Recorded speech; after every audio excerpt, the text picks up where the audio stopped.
First, I want to thank Jackie and Stan Fisher for hosting us this evening. So we appreciate that.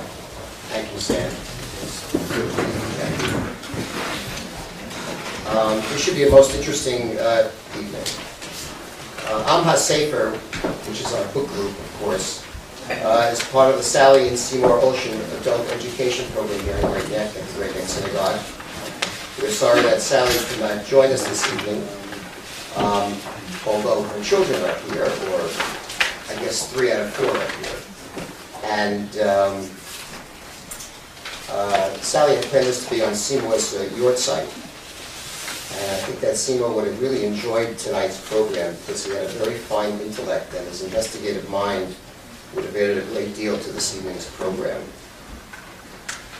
As many of you know, David Birnbaum first published his first book, Summa Metaphysica 1, God and Evil, in 1986.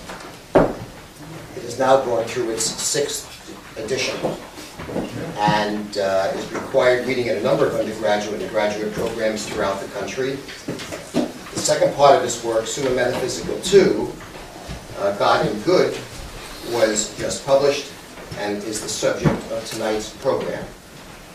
But for those of you who have not completed or read, or if you read it 20 years ago and have not remembered every line in it, I'm going to give you a few personal comments to review the basic postulate of God and evil. So I'm going to start off my own concept by mentioning in 1667, when John Milton, probably the most educated man in England in the 17th century, wrote Paradise Lost, which is the story, of course, of Adam and Eve, the story of the serpent, and the expulsion of Adam and Eve from paradise. He wrote in his foreword that Paradise Lost was an attempt to explain the ways of God to man. And as I began reading David's book, he said the exact same sentence. And since I was writing a book on Milton, I said, this is very, very interesting and very coincidental, so I really enjoyed reading David's book. And so let me give you an idea as to what I saw in it. Certainly,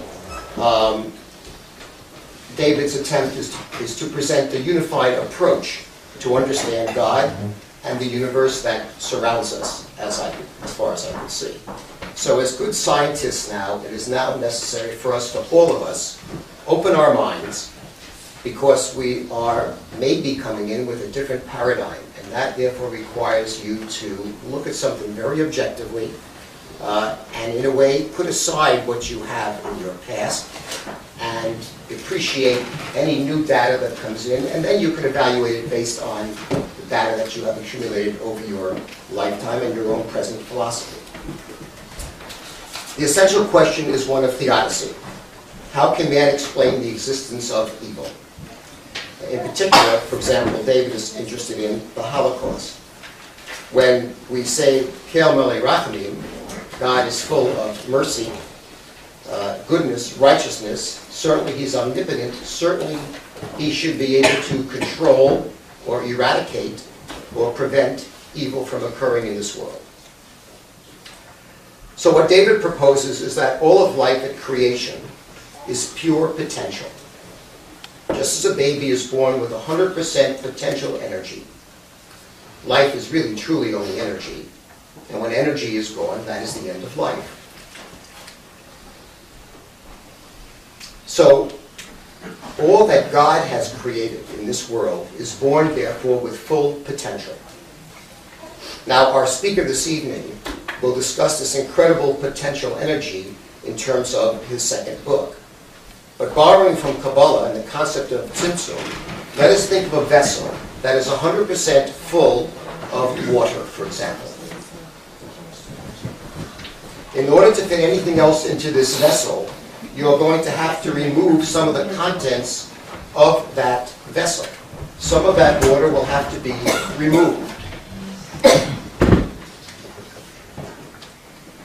Just wait till everybody gets a seat. Want to come in and sit? We got some seats up front. Like it's cool, you got to teach them the back. Kate's sitting in the front. We wouldn't want you anywhere else, Rabbi, but don't.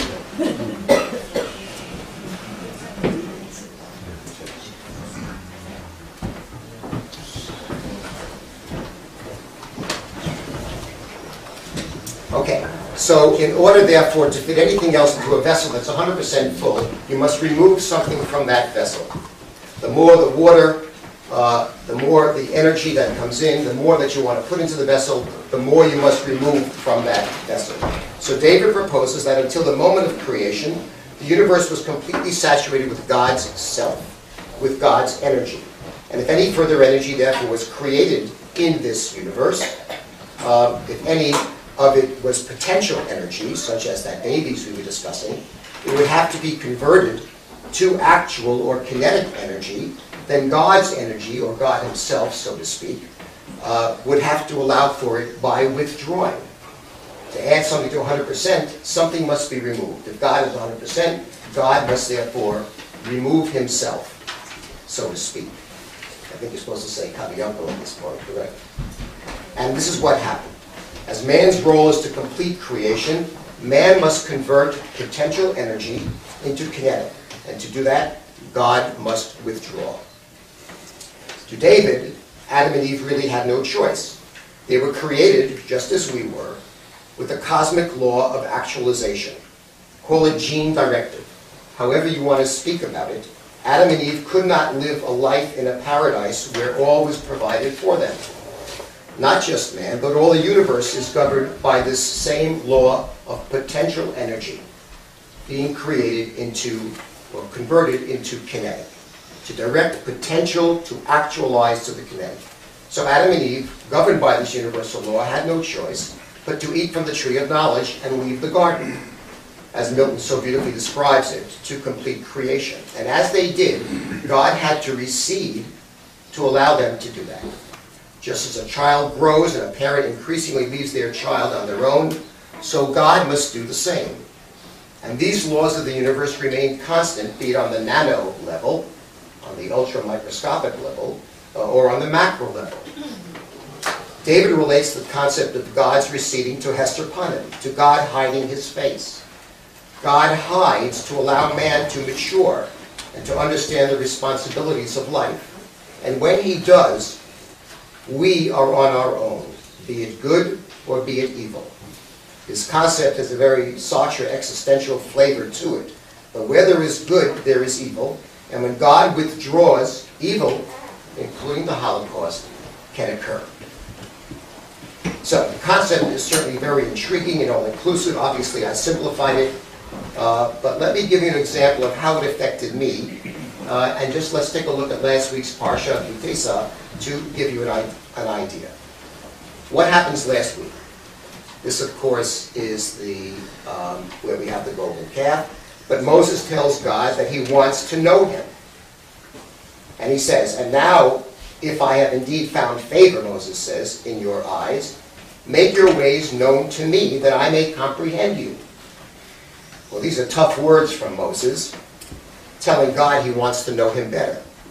Rashi comments that Moses really wanted to know why the righteous suffer and the wicked prosper in this world. Indeed, Moses is asking the same question that Job asked, that Milton asked, and that David is asking. Here then, using David's concept is my interpretation. First, think how expansive it would be to learn the ways of Hashem. How many apples from the tree one would have to eat to understand so much? How much potential would be converted to kinetic? God says, I shall make all my goodness pass before you, and I shall call out with the name Hashem before you. But it comes with a cost. For God to say this, it comes with a cost to us. Because from now on, he says, I shall show favor when I choose to show favor.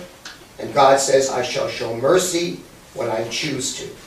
So God is telling Moses up front that sometimes he will answer his people and sometimes not.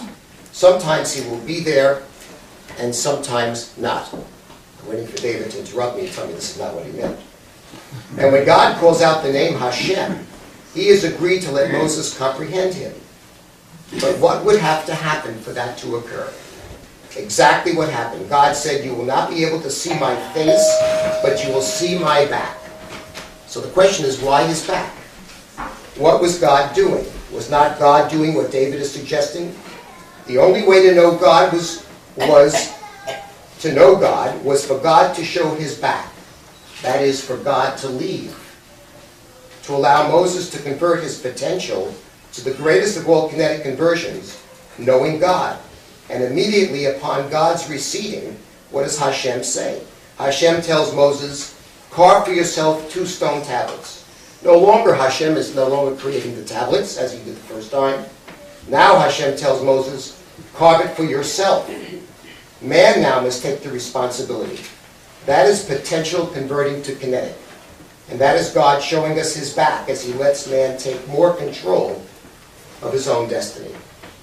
So that's the first book and how I saw it. Now tonight we're very pleased to have with us Danny Khalil, who wrote the introduction and a number of beautiful elucidations of Summa Metaphysica 2. Dr. Khalil received his BS in biology at Stanford, is presently completing his combined MD PhD program as part of an NIH fellow at Cold Spring Harbor. He's doing research presently on oncology and metabolic biology of the causes of oncology, of cancer. He has his research activities is carried from the Technion in Israel, the Institute of Theoretical and Experimental Biophysics of the Russian Academy of Sciences, to Stanford, and finally to Cold Spring Harbor, where he presently is. So, without further ado, let us introduce Danny Khalil, who will tell us about the real tonight's subject.